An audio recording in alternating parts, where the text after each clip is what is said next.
Next है हमारा free fall. What is free fall? Whenever the object falls toward the earth under the gravitational force alone, we say objects are in free fall. What does it mean? जब भी कोई object toward the earth move करती है under the gravitational force, right, and one more thing कि कोई और force उस पे ना अप्लाई हो रहा हो, then that object is called is in free fall, right? Only gravitational force उस पे अप्लाई हो रहा हो और अंडर द ग्रेविटेशनल फोर्स जब भी कोई ऑब्जेक्ट जो है टूवर्ड द अर्थ मूव करती है तो हम बोलते हैं कि द ऑब्जेक्ट जो है, जो ऑब्जेक्ट है उसका फ्री फॉल हो रहा है। लाइक जैसे अगर मैं इसको छोड़ दूं, अभी इस पे जो है जब ये नीचे की तरफ जाएगा towards the surface, right right, तो ये जो अभी इसका फ्री फॉल हुआ, तो अभी जो इसका मार्कर का जो मोशन था ये फ्री फॉल था, क्योंकि इस पे और कोई फोर्स नहीं था, जस्ट ग्रेविटेशनल फोर्स था जिसकी वजह से ये टुवर्ड द अर्थ जो है मूव कर रहा था। तो इसको हम बोलते हैं फ्री फॉल, राइट। और जब भी whenever an object falls toward the earth, an acceleration is involved due to the gravitational force of the earth. This acceleration is called acceleration due to gravity, denoted by g. अब देखिए, आपने note किया होगा कि जब भी कोई object toward the earth move करती है और कोई और उस पर कोई और फोर्स अप्लाई ना हो रहा हो, राइट, तो क्या है कि ये जो है इसकी स्पीड जैसे जैसे ये अर्थ की तरफ जाता रहेगा इसकी स्पीड इंक्रीज होती रहेगी, इसकी जो स्पीड है, जो वेलोसिटी है वो इंक्रीज होती रहेगी, राइट। और वो इंक्रीज क्यों हो रही है? बिकॉज जो डिस्टेंस है वो जैसे से कम होगी, द डिस्टेंस जैसे से कम हो रही है वैसे वैसे फोर्स ऑफ अट्रैक्शन इंक्रीज होगा, और फोर्स ऑफ अट्रैक्शन इंक्रीज होगा यानी कि उसकी स्पीड जो है वो स्पीड या वेलोसिटी वो इंक्रीज होगी। जैसे कि आपका प्लेनेट और सन के केस में भी था कि जब प्लैनेट सन के पास होगा, जब प्लैनेट सन के पास होगा तो उसकी स्पीड इंक्रीज हो जाएगी, वेलोसिटी इंक्रीज हो जाएगी, और जब डिस्टेंस ज्यादा होगी तो वो जो है वेलोसिटी कम हो जाएगी, क्योंकि ग्रेविटेशनल फोर्स जो है वो जब पास कोई ऑब्जेक्ट होगी, जितना पास होगी ग्रेविटेशनल फोर्स उतना ही ज्यादा स्ट्रॉन्ग होगा, राइट। तो यहाँ पर भी क्या है कि जैसे ऑब्जेक्ट जैसे से टुवर्ड्स द अर्थ जा रही है, अर्थ के पास जा रही है, वैसे वैसे उसकी जो वेलोसिटी है वो इंक्रीज हो रही है, यानी कि चेंज इन वेलोसिटी हो रहा है। दैट मींस कि वेलोसिटी में चेंज हो रहा है, और चेंज इन वेलोसिटी क्या है? चेंज इन वेलोसिटी अगर हो रहा है दैट मींस कि एक्सेलरेशन हो रहा है। वहां पे भी कोई ऑब्जेक्ट फ्री फॉल करती है तो वहां पर वो जो उसका मोशन है वो एक्सेलरेटेड मोशन होता है, एक्सेलरेशन वहां पे इन्वॉल्व होता है, और उस एक्सेलरेशन को बोलते हैं एक्सेलरेशन ड्यू टू ग्रेविटी। क्योंकि यहाँ पे एक्सेलरेशन किसकी वजह से है? क्योंकि वहां पे इसकी देखिए ना, तो इसकी डायरेक्शन चेंज हो रही है, इसी डायरेक्शन में मूव कर रहे हैं, ऐसा नहीं है डायरेक्शन इसकी सेम है, वर्टिकली डाउनवर्ड ये मूव कर रहे हैं, तो डायरेक्शन में तो कोई चेंज नहीं हो रहा है, बट मैग्नीट्यूड चेंज हो रहा है। और मैग्नीट्यूड किस वजह से चेंज हो रहा है? वेलोसिटी इसकी क्यों चेंज हो रही है? Just because of the gravitational force, या हम उसको बोल सकते हैं ग्रेविटी की वजह से, राइट। तो ये जो एक्सेलरेशन जो हमारा फ्री फॉल में अप्लाई होता है, वर्क करता है, उसको हम बोलते हैं एक्सेलरेशन ड्यू टू ग्रेविटी, और इस एक्सेलरेशन को हम डिनोट करते हैं स्मॉल g से। That's acceleration due to gravity is denoted by g। और एक्सेलरेशन, और इसकी जो यूनिट है वो सेम जो एक्सेलरेशन की यूनिट है वही होती है मीटर पर सेकंड स्क्वायर। अब यहाँ पे देखिए, as we know F is equals to mass into acceleration, Newton second law of motion, ठीक है। अब एक्सेलरेशन जो है उस एक्सेलरेशन यहाँ पे क्या है? Acceleration is equals to g है, यहाँ पे एक्सेलरेशन क्या है? g, तो F is equals to क्या हो गया? m into g, पहली इक्वेशन। अभी हमने ग्रेविटेशनल लॉ पढ़ा, वहां से क्या है हमारा? F is equals to g m upon r square, या जैसे मैंने कहा था या तो इनको कैपिटल M और स्मॉल m से डिनोट कर लीजिए, या m1 या m2 से, राइट। तो यहाँ पर m जो है वो अर्थ का जो अर्थ है उसका मास है, एंड m जो भी ऑब्जेक्ट जो फ्री फॉल कर रही है उसका मास है, राइट।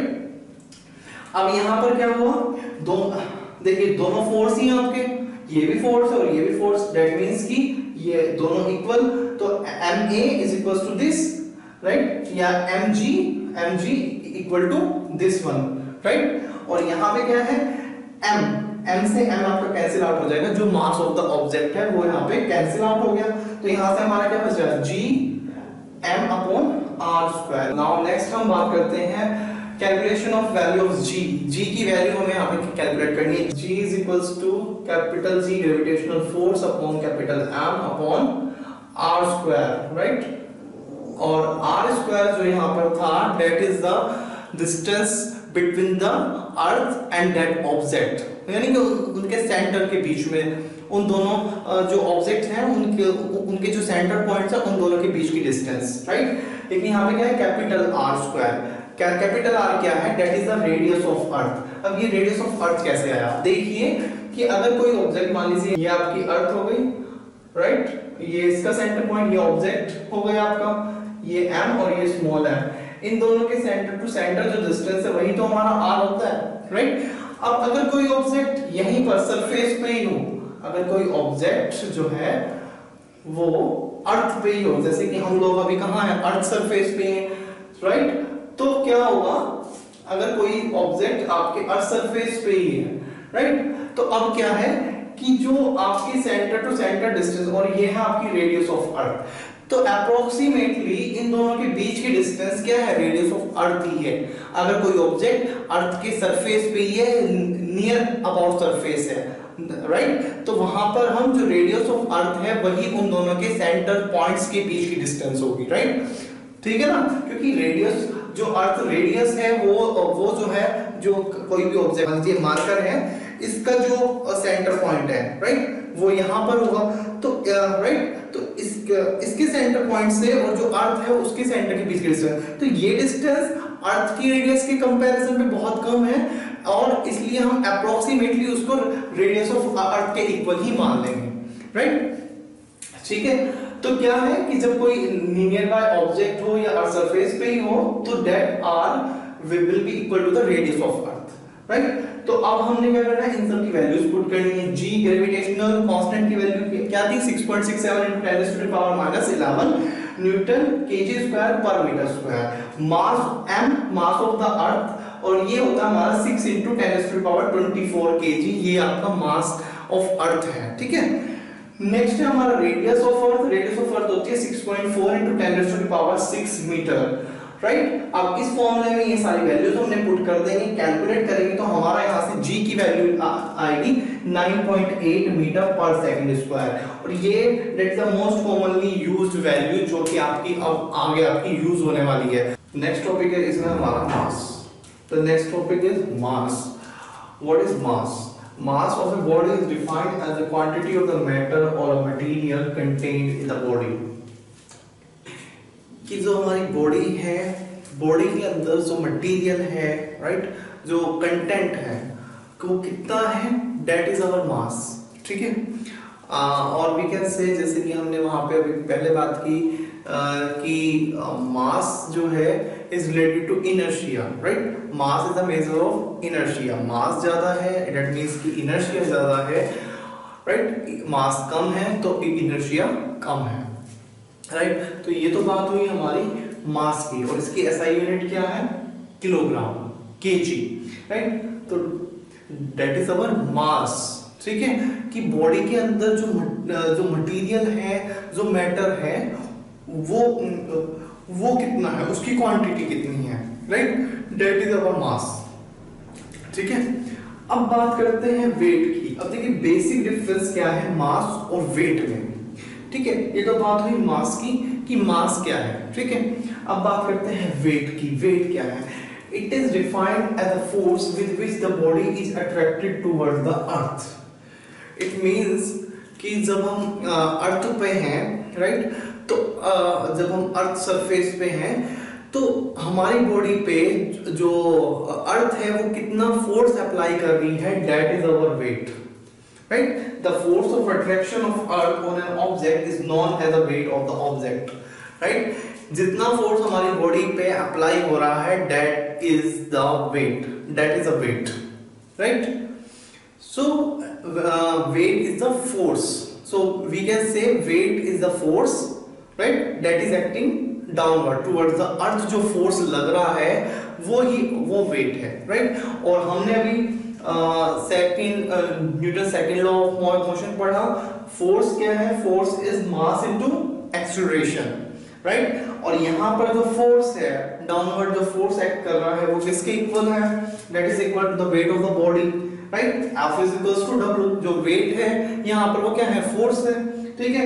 एंड ये एक्सेलरेशन, जब हम यहाँ पे अर्थ पे बात कर रहे हैं, वेट की बात कर रहे हैं, राइट, डाउनवर्ड फोर्स की बात कर रहे हैं, तो यहाँ पर जो एक्सीलरेशन होगा वो भी कौन सा होगा, acceleration due to gravity, right. यहाँ जब हम फोर्स ऑफ अट्रैक्शन की बात कर रहे हैं तो यहाँ पर ये एक्सीलरेशन क्या है, दैट इज जी। जी क्या था, acceleration due to gravity. Gravity की वजह से, यानी कि जो हमारा जो अर्थ है उसका वो जो जितना ग्रेविटेशनल फोर्स अप्लाई कर रही है उसकी वजह से जो एक्सीलरेशन होगा वो उसको बोलते हैं जी, राइट। तो यहाँ पे फोर्स क्या है, हमारा वेट है, और एक्सीलरेशन यहाँ पे क्या है, जी है, एक्सीलरेशन ड्यू टू ग्रेविटी है, राइट। दैट मींस कि हमारा जो वेट है वो क्या है, W = m into g, mass into acceleration due to gravity, right. That means if we multiply g, अगर g की मल्टीप्लाई हम मास में करते हैं तो that is our weight, right. अगर ये जो हमारा मास है इसकी मल्टीप्लाई अगर हम g की जो वैल्यू है, g की वैल्यू कितनी आई थी हमारी 9.8, अगर उससे हम मल्टीप्लाई कर दें तो ये क्या होगा, हमारा वेट होगा। और वेट की ऐसा यूनिट क्या होगी, वेट क्या है, फोर्स है, तो फोर्स की जो ऐसा यूनिट है वो क्या है, न्यूटन है, तो वेट की भी ऐसा यूनिट क्या है, न्यूटन है, राइट। मास की ऐसा यूनिट इज केजी, वेट की ऐसा यूनिट इज न्यूटन, राइट। सो अगर हमें मास को कन्वर्ट करना है वेट पे, राइट। अब मान लीजिए मास ऑफ किसी बॉडी का जो मास है दैट इज 1 kg, राइट। तो उसका वेट कितना होगा, राइट। तो वेट कितना होगा, वेट क्या होगा, m into g, m कितना है 1 और g कितना होता है हमारा 9.8 मीटर पर सेकेंड, तो 9.8 न्यूटन, यानी कि उस बॉडी पे जो फोर्स लगा होगा या उसका जो वेट है वो कितना होगा, 9.8 न्यूटन। 1 kg मास की अगर कोई बॉडी है तो उसका वेट जो होगा या उस पे जो फोर्स अप्लाई हो रहा है वो कितना है, 9.8 newton, right. So this is the basic difference between mass and weight, right. एक बार क्या है, हम मास को ही वेट यहाँ पे कंसीडर कर लेते हैं, तो वो किस केस में, कि जब हम अर्थ पे एक पर्टिकुलर प्लेस की बात कर रहे हैं तो वहां पर क्या है कि जी की वैल्यू तो कांस्टेंट रहनी है, तो अगर जी हमारा कांस्टेंट है किसी उसके लिए तो वेट किस पे डिपेंड कर रहा है, directly proportional to mass, right. तो वहां पर उन केसेस में हम ऐसा करते हैं। तो ये बहुत कंफ्यूजिंग चीज रहती है कि मास और वेट में क्या डिफरेंस है, मास और वेट जो है एक ही चीज है या मास और वेट अलग अलग है, राइट। अलग अलग है तो फिर उनमें जो है बेसिक डिफरेंस क्या है, राइट। तो मास और वेट में जो डिफरेंस है वो ये है, राइट। तो मास क्या है, मास हमारा मास जो है किसी भी बॉडी का, चाहे वो ये मार्कर हो या हमारी बॉडी हो या कुछ भी, उसका कुछ ना कुछ मास होगा, माइक्रोग्राम में हो, मिलीग्राम में हो, लेकिन कुछ ना कुछ उसका मास होगा। अगर कोई बॉडी है तो उसका कुछ ना कुछ मास होगा, राइट। तो mass can never be zero, mass कभी भी जीरो नहीं हो सकता, right. Second thing is that mass is a scalar quantity, ठीक है। उस दैट्स ओनली इसकी ओनली जो है आपका उसका मैग्नीट्यूड है, डायरेक्शन नहीं है, ठीक है। थर्ड पॉइंट इज दैट कि मास जो हमारा है that is a constant quantity, यानी कि दैट मींस कि अगर हम अर्थ पे हैं तो भी जो है मास उतना ही रहना है हमारा, ठीक है। किसी भी बॉडी का मास अगर हम अर्थ पे हैं तो भी इतना ही रहेगा, अगर हम मून पे जा रहे हैं स्पेस तो मास वही रहेगा, mass will not change. Change क्या होगा, वेट, क्यों, बिकॉज वहां पर क्या है, वेट क्या है, m into g, तो राइट। तो मास तो रहेगा वही, लेकिन g की वैल्यू जो है, ये g की वैल्यू 9.8 अर्थ पे है। जब तक हम अर्थ पे हैं, अर्थ पे भी आपकी g की वैल्यू चेंज होती रहेगी depending on the position, right. लेकिन जो हम मोस्ट कॉमनली जो एक एवरेज वैल्यू लेके चलते हैं दैट इज 9.8 मीटर पर सेकंड स्क्वायर, राइट। बट जब हम अर्थ पे नहीं है, मून पे हैं, तो मून की जो ग्रेविटी होगी, यानी कि बिकॉज जी क्या है कि जी क्या है, एक्सेलरेशन, जी यहाँ पे क्या है, acceleration due to gravity, right. अब अर्थ का मास कुछ और है, इसका फोर्स ऑफ अट्रैक्शन कुछ और होगा। अब मून पे जब अब अगर कोई ऑब्जेक्ट, कोई बॉडी मून पे है, राइट, तो मून का फोर्स ऑफ अट्रैक्शन कुछ और होगा, राइट, क्योंकि उसका मास अलग है, उसका साइज अलग है, ठीक है। तो फोर्स ऑफ अट्रैक्शन किस पे डिपेंड करता है, मास पे। मास जितना ज्यादा होगा, जो फोर्स ऑफ अट्रैक्शन है वो भी उतना ज्यादा होगा, वो जितना ज्यादा होगा जो हमारा एक्सीलरेशन है ड्यू टू ग्रेविटी वो भी उतना ज्यादा होगा। तो मास पे जी की वैल्यू ज्यादा होगी, मून पे जो है जी की वैल्यू कम होगी। कितनी कम होगी वो अभी हम नेक्स्ट टॉपिक में कर रहे हैं, राइट। तो क्या है, तो ये है कि मास जो है वो कांस्टेंट है, चाहे हम अर्थ पे हो, मून पे हो या किसी और प्लेनेट पे हो, लेकिन weight is going to be change. Next जो यहाँ पे हम बात करने वाले हैं that is the weight of an object on the moon. Moon पे जब कोई देखिए जैसे हमने बात की कि वेट मास इज कांस्टेंट रहेगा, लेकिन वेट जो है वो आपका चेंज होगा। अर्थ पे कुछ और होगा, मून पे कुछ और होगा, किसी और प्लेनेट पे कुछ और होगा। एज यू नो कि जो मून का जो मास है is less than earth, that means कि जो फोर्स ऑफ अट्रैक्शन होगा मून का वो भी कम होगा, राइट। दैट मींस कि वहां पर जो वेट होगा किसी भी ऑब्जेक्ट का वो कम होगा in comparison to the weight of that similar object on the earth. और वो कितना कम होगा, लेट्स सी। तो हमने फर्स्ट ऑफ ऑल जो ग्रेविटेशनल लॉ है वो यहाँ पे हमने अप्लाई किया। Apply the universal law of gravitation, the weight of the object on the moon. Moon पे किसी भी ऑब्जेक्ट का वेट कितना होगा, राइट। हमारे पास जो फॉर्मूला है that is F is equals to G m small m upon r square, right, यही है। तो यहाँ पर हमारा फोर्स क्या है, दैट इज द वेट। तो weight of the object on the moon, ठीक है, यानी कि force weight of the object on the moon, that means कि उस वहां पर उस पे कितना फोर्स अप्लाई होगा मून पे, राइट। कितना फोर्स अप्लाई होगा। G यूनिवर्सल कांस्टेंट है, m क्या है, that is the mass of the moon, and small m is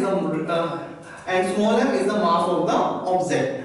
Rm क्या है, देखिए जब कोई ऑब्जेक्ट मून के सरफेस पे है तो उन दोनों के बीच की, तो दो मून और ऑब्जेक्ट के बीच की डिस्टेंस क्या होगी, रेडियस ऑफ द मून होगी, right, because centre to centre distance बात कर रहे हैं। अब सेंटर, अब कोई ऑब्जेक्ट अगर मून के सरफेस पे है तो उन दोनों के बीच की जो डिस्टेंस है फ्रॉम बिटवीन देयर सेंटर्स वो किसके इक्वल होगी, रेडियस ऑफ द मून। जैसे कि अगर कोई ऑब्जेक्ट अर्थ सरफेस पे है तो उसकी, तो उस टाइम पे उन दोनों के सेंटर के बीच की जो डिस्टेंस है, the distance between the centre will be equal to the radius of the earth. Same यहां पर भी यही है, तो that will be equal to the radius of the moon, ठीक है। तो ये आपका है weight of the object on the moon. Similarly weight of the object on the earth क्या होगा, WE G ME, that is the mass of the earth. M वही same, क्योंकि सेम ऑब्जेक्ट की बात करें कि उसका वेट मून पे कितना है और उसका सेम ऑब्जेक्ट का जो वेट है अर्थ पे कितना है, राइट। तो जैसे कि हमने बात की कि मास तो कांस्टेंट रहेगा चाहे वो अर्थ पे हो या मून पे, तो m जो है वो आपका सेम रहने वाला है। और यूनिवर्सल कांस्टेंट भी आपका यूनिवर्सल कांस्टेंट है, उसकी वैल्यू भी आपकी सेम रहेगी, राइट। और Re that is Re square, Re क्या है, radius of the earth, right. अब क्या है, ये देखिए टेबल यहाँ पर दी हुई है आपको। टेबल में क्या है, अर्थ है, अर्थ का मास एंड रेडियस दी हुई है। अर्थ का जो मास होता है that is 5.98 10 to the power 24, और अर्थ का जो रेडियस होता है that is 6.37 10 to the power 6। ये 24 है यहाँ पर, ठीक है। इसी तरह से मून की जो मास है वो है 7.36 into 10 raised to the power 22। देखिए ये मत देखना कि ये वैल्यू कम है और ये ज्यादा है। रेज टू द पावर, यहाँ पर रेज टू द पावर 24 है, यहाँ पर 10 रेज टू द पावर 22 है, राइट, ठीक है। उसके बाद रेडियस है इसकी 1.74 into 10 raise to the power 6। तो ये दोनों values mass of the earth and the radius of the earth, इस फॉर्मूले mass of the earth and the radius of the earth, अगर हम इस फॉर्मूले में पुट करते हैं, राइट, तो यहां से, ठीक है, me की वैल्यू ये डिवाइड बाय Re स्क्वायर यानी कि Re square that means radius of the अर्थ, ठीक है। दोनों की वैल्यू यहां पे पुट करने पे ये आपका आ जाएगा 1.74 into 10 raised to the power 11 into G into M। G और M जो आपके कांस्टेंट है दोनों केसेस में, वो उनकी वैल्यू हमने ऐसे दोनों को हमने एज इट इज रखा, राइट। ऐसे ही मून के केस में करना है, राइट। यहाँ पे radius of the moon divide by R M square radius of the moon का स्क्वायर, राइट। ठीक है, तो यहां से उसको सोल्व करके इस फॉर्मूले में वैल्यूज पुट करके आएगा 2.431 into 10 raised to the power 10 into g into m, right.